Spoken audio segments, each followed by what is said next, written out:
pertama, oke, 7 kesalahan berbisnis di Basu supaya teman-teman tidak melakukan kesalahan ini ya.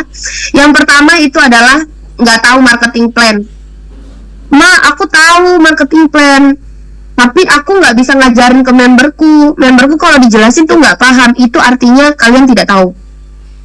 Karena yang dibilang tahu itu adalah ketika kita paham dan kita ngajarin orang, orang itu paham, itu baru yang namanya tahu.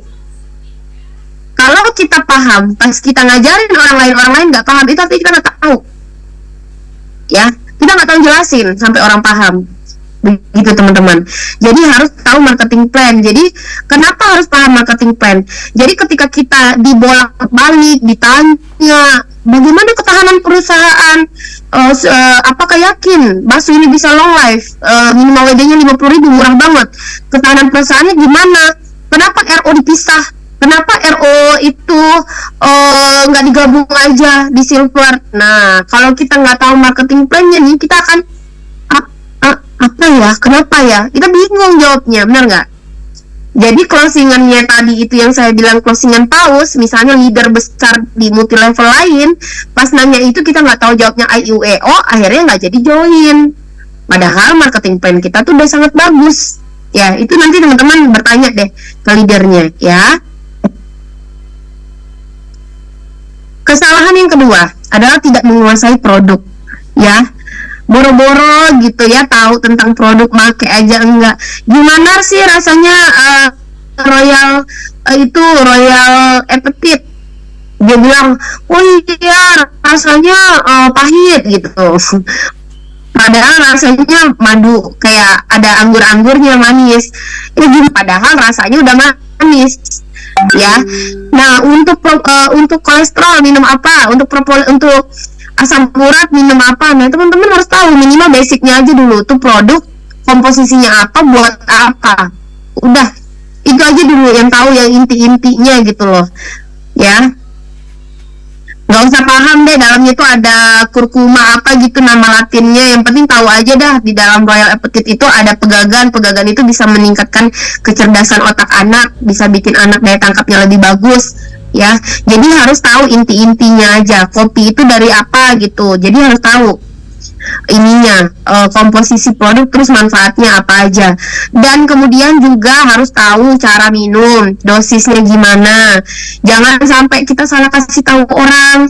Iya Pak, gimana minum kopinya Bu? Iya Pak, 3 kali sehari. Hancur lututnya tuh bapak ya, kalau 3 kali sehari dia minum kopi mint pagi, teman-teman. Jadi gitu, jadi harus tahu ya komposisinya dan cara minumnya seperti apa ya, supaya nggak salah gitu ke customer kita ataupun ke member kita. Next, kesalahan ketiga. Tahu nggak kesalahan ketiga? Kesalahan ketiga itu adalah menganggap bisnis ini autopilot. Teman tahu mobil Tesla? Mobil Tesla yang kalau di jalan itu dia bisa autopilot, dilepas aja setirnya dia akan mengikuti jalur dan tiba-tiba kita udah nyampe aja di tujuan. Itu namanya autopilot ya. Bisnis ini bukan bisnis autopilot. Bisnis ini kita nggak bisa main rekrut tinggal, rekrut titipin upline, rekrut masukin grup titipin upline ya, kayak gitu nggak bisa teman-teman. Karena ini banyak sekali terjadi, pintar merekrut, tidak pintar membina. Mau kalian, yes benar, mobilnya Elon Musk. Jadi mau kalian itu pintar rekrutnya 1.000 orang, tapi nggak dibina, sama aja hancur jaringan. Ya, lebih baik kita merekrut 10 orang, tapi 10 orangnya itu kita bentuk menjadi leader yang kuat, sehingga leader ini bisa menghasilkan pion-pion lain. Itu jauh lebih bagus daripada kita merekrut 1.000 orang tapi kemudian kita tinggalin ya. Jadi fokus menciptakan pion, bukan mengumpulkan poin. Jangan kebalik. Banyak orang yang fokus ngumpulin poin, ninggalin pion. Harusnya dia fokus menciptakan pion sehingga poinnya naik, walaupun bertahap ya. Banyak orang yang udah deh, yang penting input aja dulu, belanja aja dulu, tembak aja dulu. Nah itu salah. Kita tuh bagaimana caranya bisa menjadikan orang itu dari yang nggak tahu apa-apa jadi tahu dan jadi cerdas. Bagaimana memindahkan apa yang kita tahu ke otak mitra-mitra kita sampai dia juga tahu. Nah itu baru namanya leader yang berhasil. Ya, jadi leader yang berhasil adalah leader yang berhasil menciptakan para leader. Jadi bukan leader yang menciptakan banyak followers, ya. Jadi ingat, bisnis ini bukan autopilot. Jadi jangan sesekali mulai malam ini, kalau masih ada yang rekrut, taruh di grup terus tinggal mulai malam ini bertaubat. Ya, kalau mau sukses, mulai malam ini harus bertaubat. Harus menjalin kedekatan dengan mitra-mitranya. Nah, yang keempat adalah nggak suka presentasi aku, bos. Nggak suka ikut training, bos. Kadang-kadang banyak aja alasannya. Aku kuotanya habis, nggak bisa ikut Zoom. Aku sibuk ini, nggak bisa ikut training. Ya, padahal presentasi dan training ini disitulah tempat menularkan energi positif, menularkan ilmu, ketemu dengan orang-orang yang sevisi, buat dibersihin lagi sampah-sampahnya dari luar. Paham nggak? Kita kan di luar sana tuh kadang-kadang menerima penolakan, ya. Udah capek dong kayak nggak dulu deh mak, ntar dulu deh. Tapi gue rasa kalau di Basu itu bisnis anti penolakan ya 100.000. Tapi seandainya pun di luar sana kita mendengar cemoohan-cemoohan orang nih, aduh kayaknya tuh bisnis nggak bagus deh, bisnis itu kayak tipu-tipu deh. Udah loh, banyak banget loh orang gagal di bisnis multilevel, nggak usah ikut. Nah, semua hal itu kan harus dipositifin lagi tuh. Disitulah fungsinya kita mengajak dan kita sendiri harus ikut tim kita itu di training-training dan pertemuan-pertemuan. Di situ nadinya sebuah bisnis network itu adalah di pertemuan, teman-teman, ya. Jadi nggak harus di hotel mewah, ngumpul di rumahnya kalian juga makan gorengan, ngerujak bareng sambil ngomongin bisnis lebih bagus daripada ngomongin orang, ya. Yang kelima adalah fokus pada penjualan pribadi alias konvensional.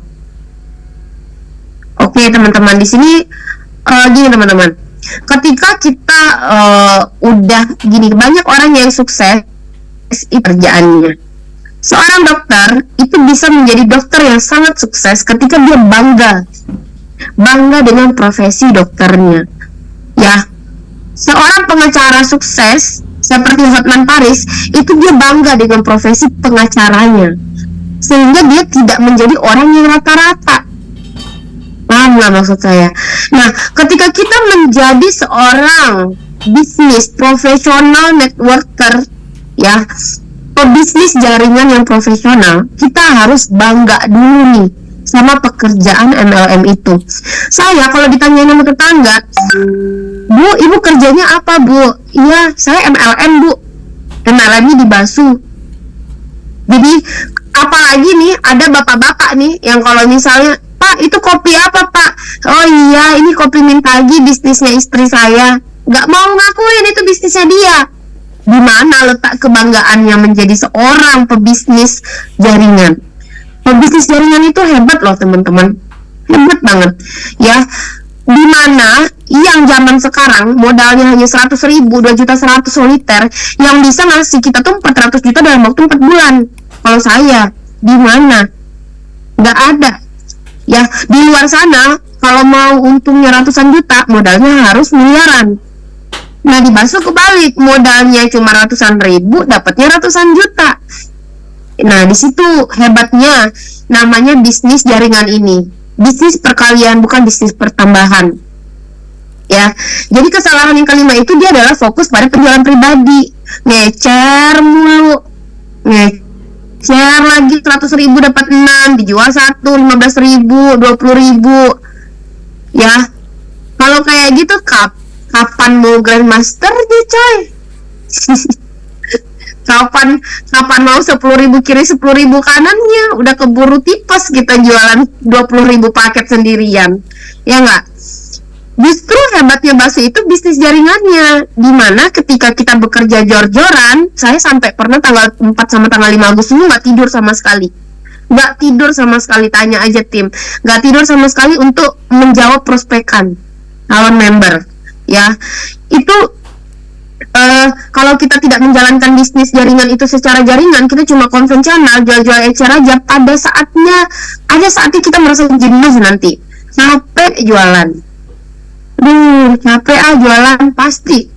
Tapi ketika kita ada passionnya nih, bangga nih menjadi seorang pebisnis jaringan, kita tuh menjalankan bisnis itu seperti jaringan laba-laba. 1 cari 2, 2 cari 2, 4 cari 2, enak teman-teman jalannya. Ya. Ngomong-ngomong nih soal passion, ya. Kalau misalnya kita nggak punya passion dalam menjalankan passion itu apa ya? Hasrat ya. Dalam sebuah pekerjaan kita pasti akan merasa ini beban. Aduh, besok saya harus ke Bone, besok saya harus ke Bulukumba, besok saya harus ke Jakarta, itu jadi beban. Tapi ketika sudah menjadi passion, aduh besok nggak sabar deh mau ketemu teman-teman di Jakarta, aduh besok nggak sabar deh mau ke Bulukumba yang 10 jamnya PP. Capek itu nggak akan terasa teman-teman kalau passion. Jadi kalau kita udah passion, kita tuh mau meluangkan waktu, tenaga, bahkan nyawa, itu pasti kita kasih kalau kita udah passion. Contohnya aja nih Nelson Mandela. Teman-teman tahu nggak Nelson Mandela siapa? Jawab dong di komen gitu, supaya ada yang tidur lagi tuh. Masya Allah, basuh top dia udah bobo. Aduh, Bu, dasternya Bu ditutup Bu kalau bobo Bu. Aduh, lucu banget. Basuh top udah pada bobo. Mana nih? Nelson Mandela, tahu nggak Nelson Mandela? Nelson Mandela itu adalah orang pertama ya, pemimpin di Afrika Selatan yang punya passion bagaimana menyetarakan hak atau apartheid ya, menyamakan hak antara ras hitam dan ras kulit putih, sehingga beliau itu dipenjara bertahun-tahun tapi tetap memegang prinsip itu sampai yang menjadi hasratnya itu menyamakan ras hitam dan putih di Afrika Selatan itu terwujud. Jadi di penjara pun nggak masalah, ya. Atau Thomas Alva Edison yang berkali-kali nyoba membuat sebuah bohlam itu gagal. Tapi kan kita nggak tahu gagalnya udah berapa ribu kali, berapa juta kali gagal dia menciptakannya. Tetapi yang kita tahu bohlam pada saat ini ya udah berhasil diciptakan oleh Thomas Alva Edison. Kita nggak tahu ternyata laboratorium Thomas itu pernah kebakar dan dia harus memulai semuanya lagi dari nol. Gitu teman-teman. Jadi untuk sukses itu nggak bisa 1 kali 2 kali, satu kali ditolak baper ya, terus posting di FB nggak ada like baper ya. Teman-teman, saya menjalankan bisnis jaringan itu lucu sekali teman-teman. Kenapa? Waktu itu pertama kali saya bikin bisnis jaringan kan saya taruh tuh produk di FB saya ya, satu-satunya yang nge-like itu adalah suami saya. Itu juga FB-nya saya pakai sendiri gitu untuk nge-like buat ngebom like gitu. Jadi ya udah teman-teman, semua itu ada prosesnya kok ya. Seperti yang saya bilang tadi, akar bambu itu semakin ke dalam itu semakin kuat. Jadi kalau teman-teman tahan prosesnya, pasti teman-teman akan sukses. Beda sama orang yang nggak cuma seperti leader kembang api gitu, dor tembak sana tembak sini, tapi nggak ada jaringannya, nggak kukuh jaringannya, itu pasti akan sebentar naiknya gitu teman-teman. Jadi prinsipnya itu semakin lama kita berproses, semakin kuat juga nanti jaringannya kita. Jangan mengharapkan hasil instan. Mbak, saya mau join join hari ini besok kaya ya. Aduh, ngepet aja butuh usaha Bu, ngepet aja butuh modal Pak, ngepet aja butuh lilin gitu ya. Butuh lilin kan buat modal ngepet gitu. Masa kita modal 100.000 aja usaha nggak mau gitu ya. Ya, jadi jangan berharap hari ini join besok langsung kaya ya. Semua orang juga mau. Kita hidup itu bukan drama Indosiar deh, yang ditampar hari ini tiba-tiba besoknya udah jadi istri pengusaha. Enggak ya, tolong. Ya apa tuh, tolong datangi downline saya. Aduh tolong ya, udahlah Mbak. Biarin aja. Udah 601 orang. Thank you semuanya. Di screenshot ya.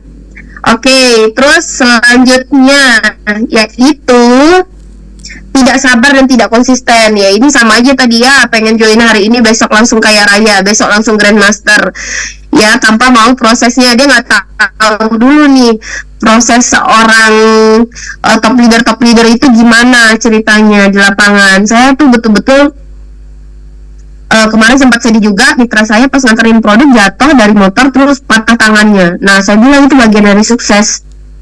Ya, jadi semua hal yang kita rasakan yang tidak enak, telan sayang. Kapan diungkapkan? Nanti di panggung Grandmaster. Di panggung Grandmaster kita ngomong, saya nganterin produk tangannya sampai patah gitu loh. Saya nganterin produk hujan-hujanan. Saya nganterin ini, saya home sharing PP gitu, ninggalin anak berhari-hari, saya roadshow. Itu disampaikan nanti di panggung Grandmaster. Ada tempatnya. Jangan cepat mengeluh sekarang. Banyak orang yang terlalu cepat mengasihani diri sendiri. Aduh, capek nih, aduh istirahat dulu lah. Mengasihani diri sendiri. Padahal kalau misalnya mau ditampar, tanya aja, umur kalian berapa sih sekarang? Aku misalnya umur 31. Masa sih umur 31 belum berangkatin orang tua umroh 1 kali pun misalnya? Tampar diri kita sendiri, pecut diri kita sendiri tuh, dipecut, dicambuk. Jangan orang lain yang nyambuk kita. Ayo semangat, ayo kerja, ayo promosi. Jangan, nggak akan sukses kita kayak gitu. Ya, kita yang harus memecut, mencambuk diri kita sendiri. Bangun Hamdani Sayyid gitu ya. Bangun Siti Rahayu, umur udah 30 sekian deh, belum umroh juga. Kenapa orang lain bisa, saya nggak bisa? Kenapa Azura tuh bisa, saya nggak bisa. Azura makan nasi, saya juga makan nasi. Azura tuh cemilannya bukan beling, cemilannya masih kerupuk gitu. Sama aja sama kalian makan ikan asin, lebih enak si Azura itu. Kenapa dia bisa, saya nggak bisa? Ya, nih siapa lagi nih? Mbak Zulhijjah Odeng nih, Mbak Maria, Pak Edi Kusnadi tuh udah dipijit-pijit tuh di belakang, sakit kepala dia dah. Ya, jadi kenapa gitu loh, orang lain bisa, kita nggak bisa. Padahal waktu yang diberikan Tuhan kepada kita itu sama. Ya, waktu kita sama. Saya 24 jam, teman-teman 24 jam. Nggak ada nih waktu Pak Takbir Wajo nih 3 jam sehari, saya 24 jam sehari, nggak ada. Waktu kita sama Pak, Bu. Waktu kita 24 jam sehari. Saya makan nasi, Bapak Ibu juga makan nasi. Saya minum air putih, teman-teman juga masih minum air gitu ya. Sama. Jadi jangan kitanya aja yang terlalu cepat ngasihanin diri kita sendiri. Aduh kasihan deh body gue, capek tuh 10 jam PP nggak jadi berangkat. Aduh ini hujan nih, bentar lagi hujan nih, rintik-rintik, nanti saya demam. Gimana teman-teman bisa sukses kalau terlalu cepat mengasihani diri kita sendiri? Udah berapa banyak multi-level yang diikutin? Masa bisnis 100.000 nggak bisa sukses? Jangan ngadi-ngadi ya.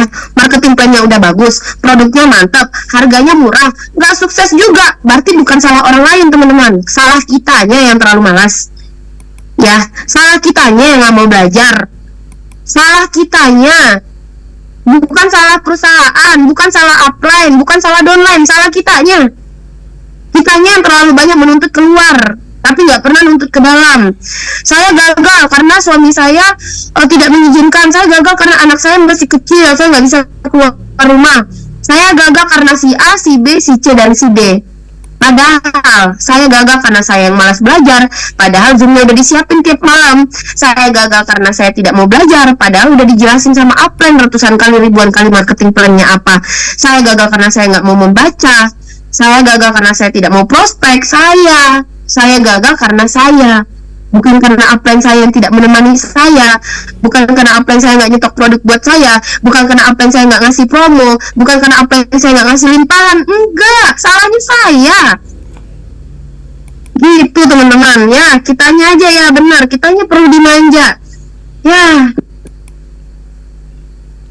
nggak ada orang manja yang sukses. Gimana ya? Raffi Ahmad aja suksesnya capek Pak, apalagi kita ya. Anak presiden aja masih jualan martabak, apalagi kita anak siapa gitu ya. Artis papan atas aja masih kerja, apalagi kita artis papan bawang, ya nggak? Ya jadi kita itu perintis, bukan pewaris yang mungkin hari ini ada dapat warisan hektar-hektaran tanah, bolehlah santai-santuy. Nah kalau di zaman sekarang umur 40 belum bisa berangkatin orang tua umroh tuh malu. Malunya bukan ke orang lain, malu sama diri sendiri. Terus saya 40 tahun ngapain aja sih? Masa sih ngumpulin duit 30 juta saya nggak bisa buat berangkatin orang tua saya umrah? Ya, ketampar deh. Soalnya saya juga sering nampar diri saya sendiri begitu. Ya, saya nggak butuh upline untuk memecut. Azura, ayo bangun, ayo home sharing, ayo prospek, ayo roadshow, nggak ada. Ya, bahkan top leader Maharani itu yang kayak, Zura, lu nggak capek apa? Baru pulang dari Thailand langsung terbang ke Luwu, baru ke Bulukumba lagi, besok ke Bone lagi, terus ke Jakarta lagi. Enggak. Saya bilang enggak, saya nggak capek karena passion saya di situ. Ya. Oke, kesalahan yang ketujuh adalah tidak memiliki mentor. Mentor itu maksudnya adalah orang yang kita bisa konsultasi, ya, orang yang bersedia gitu loh, mau mendengar segala keluh kesah kita, orang yang bersedia memikirkan bagaimana solusi dari semua permasalahan kita di jaringan. Pokoknya orang yang siap begitu ya, 24 jam menemani kita. Nah, cari orang begitu teman-teman. Kalau upline-nya teman-teman nggak bisa, cari lagi upline di atasnya. Itu nggak bisa, gali lagi ke atasnya sampai top leader yang di atas itu mau nemenin kalian dan itu bisa jadi mentor. Jadi jangan pindah jaringan. Salah kalau kalian, upline saya nggak membina saya pindah jaringan aja deh, itu salah. Harusnya nyari yang di atas, nyari lagi yang di atas, nyari lagi yang di atas sampai ketemu orang yang mau benar-benar mementori kita. Tapi teman-teman, satu syaratnya, kalau udah dimentori jangan baper. Kan pasti ditegur tuh, lah kamu jangan gitu, kamu harusnya begini lah. Baper, aduh apa saya nggak tahu sih, itu jauh. Jangan baper, buang baper itu jauh-jauh, karena orang sukses itu nggak ada orang yang baperan sukses. Oke, udah ya tadi ya 4 pondasi, 7 kesalahan tadi udah. Coba Pak di next. Ya Allah, ini udah jam 9.30 ya. Oke, di sini next Pak, kita lihat gambar orang mancing. Nah, sekarang teman-teman coba jawab, kenapa 3 orang bapak-bapak ini nih mancing nih, dia hanya mendapatkan ikan yang kecil, bahkan sudah menanti lama tapi nggak dapat apa-apa. Ayo jawab di kolom komentar.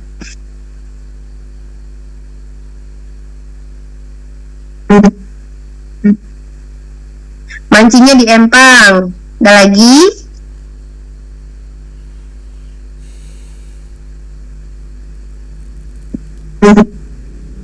Mancingnya di pinggir aja, nggak pakai ilmu, umpannya kecil. Oke. Karena nggak sabar, salah target. Mancingnya cuma 1, umpannya nggak menarik, airnya dangkal. Oke teman-teman, ini sebenarnya tips ya, di luar tadi yang pondasi dan juga 7 kesalahan, ini cuma tips sebagai penutup. Di kolam yang nggak ada ikan. Oke teman-teman, mancingnya di kolam yang tenang, umpannya nggak tepat. Jadi sebenarnya gini teman-teman, nah bapak 3 orang ini dapatnya ikan kecil-kecil karena dia itu mancingnya di, mungkin ini kayaknya tempatnya di sungai ya, sungainya kecil. Terus juga ini gampang diakses orang lain, sehingga ikan-ikannya itu udah pada diambil sama orang lain, udah pada dijaring sama orang lain gitu loh. Ikan di situ ikannya kecil-kecil, makanya kalau dapat pun ikannya juga kecil gitu ya, karena udah pada diambilin ataupun memang ya situasi di situ lingkungannya tidak mendukung untuk ikan besar hidup. Oke? Nah, kalau saya tanya lagi kepada teman-teman, di mana mereka harusnya mancing supaya dapat ikan yang lebih besar?